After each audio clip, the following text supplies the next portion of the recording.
What's up, Earth's mightiest subscribers? It's Blerd without fear. Welcome back to the channel. Alright, today's video, we're going to be talking about Wolverine number 23 by Benjamin Percy and Adam Kubert. And in this video, I'm going to be breaking down why Danger is hiding out in the old X-Mansion that was the longtime home of the X-Men. And we'll also talk a little bit about why Deadpool is about to get his green card to Krakoa. You can't see me, you Stevie, wondering how I reach more evolutions than Evie and make it look easy.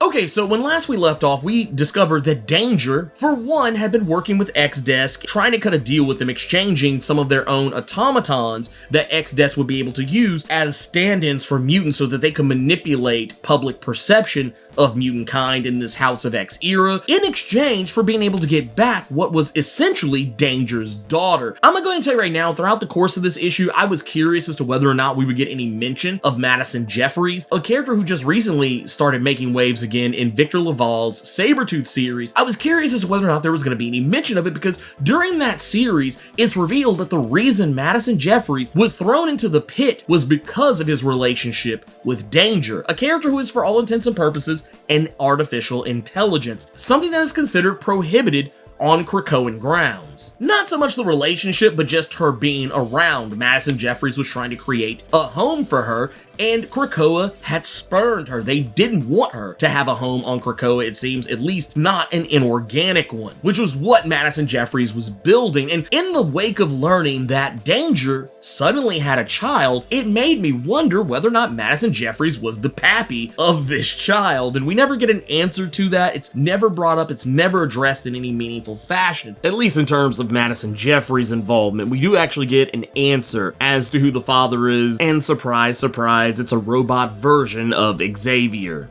I feel like this was the least satisfying answer that we could have got to this question. But that's neither here nor there. The reason Danger is there is for that reason alone. She was exiled from Krakoa. Because of what she is, she was considered persona non grata. And the reason why she's been so active and aggressive in fighting against Wolverine, despite the fact that while they weren't necessarily the best of bosom buddies during her time working with the X-Men, she has no love for Wolverine or the rest of the mutants on Krakoa, because they turned their back on her. They pushed her out of their society once they created yet another form of utopia. One of the things I appreciated about this issue is how they basically kind of brought up the storyline that I have been mentioning about the Sidri hiding out inside of the Westchester mansion that popped up during 2020's giant-size X-Men Nightcrawler number 1. A storyline that even Deadpool makes fun of the fact has been completely ignored and is just being written off entirely now at this point. But I think it's safe to say that the Sidri very likely got the heck out of Dodge, either just in time for Danger to come in and take it over, or she was the one who ran them out. It is heavily implied by Benjamin Percy, at least through the words of Deadpool, that there was supposed to be something bigger to the X-Men discovering that the Sidri, these intergalactic alien bounty hunters, were just hiding out in the old X-Mansion. It seemed like they were going somewhere with it, and yeah, I think everybody forgot about it. But point of the matter is, Danger is unhappy, and all she wants now at this point is to be able to take care of her child and maintain her new automaton family. All of these different robots and synthetics that are built to look like the X-Men she used to work with and take care of. And it's one of those situations where I kind of get why Danger feels the way she feels, because, well, for one, even before becoming an actual humanoid, synthetic life form, Danger was originally the actual Danger Room. She used to help train the X-Men, and I'm pretty sure if you look at it from, her perspective, she has a great deal of connection to all of those people, and then suddenly being kicked to the curb at a time where mutants are finally achieving the highest of the high goals that they've ever tried to accomplish. Yeah, you'd imagine she'd be pretty upset about that, especially if she's caught wind of some of the other activities that Krakoa has operated against artificial intelligences since House of X kicked off. In the end, despite the fact that there is a huge superhero fight between Danger going up against Deadpool and Wolverine, one that ends in a very hilarious fashion and is, quickly resolved, it's revealed that, yeah, they didn't do anything to Danger. They just decided to let her be, and we will very likely see her again at some time in the future, maybe, unless that storyline gets completely ignored as well. But the thing that's of note here is that Deadpool is finally getting his wish. He has been angling to be a part of Krakoa since after House of X. He's literally been campaigning for it. If you read any of his comics since then, it comes up more often than not that he's not been invited to the Big Mutant Cookout, and he's upset about it. He felt spurned, and honestly, in some ways, it's rightfully so and unrightfully so, because what gets mixed up a lot of times, and I think it's mostly people who are only familiar with Deadpool through internet memes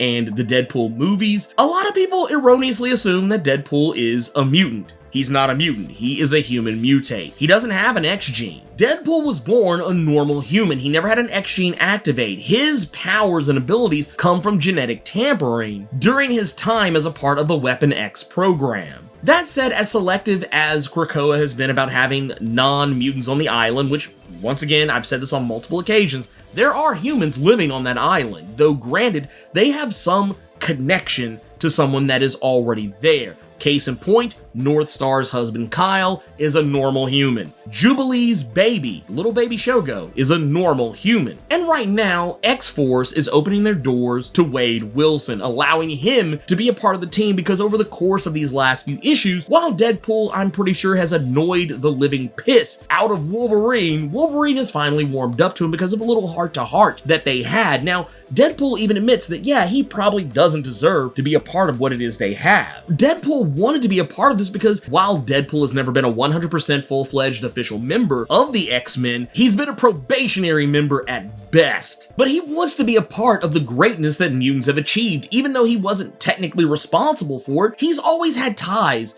to the mutants. And the reason why Deadpool would have more of a right to be blessed into the Krakoan era and allowed a Krakoan green card to hang out at the mutant cookout is because of many of the different heroes that exist in the Marvel Comics universe. Deadpool is one of the few who just shows up and is ride or die for the X-Men. Granted, there were some times when he and Wolverine were on X-Force together where he wasn't 100% down with the cause, but that was because of a moral issue where Wade was put in a position where he would have had to kill a child version of Apocalypse, and he just wasn't down with it. But it was never about money or status for him. He always wanted to help mutants when he could, when it didn't go against his own moral scruples, which was very few and far between. He could have just as easily lived by his namesake and been the merc with a mouth, but in the case of the X-Men, he pretty much never does it for the money. Even during his time with X-Force, which at the time was being bankrolled by Warren Worthington III, aka Archangel, even Archangel had to admit Wade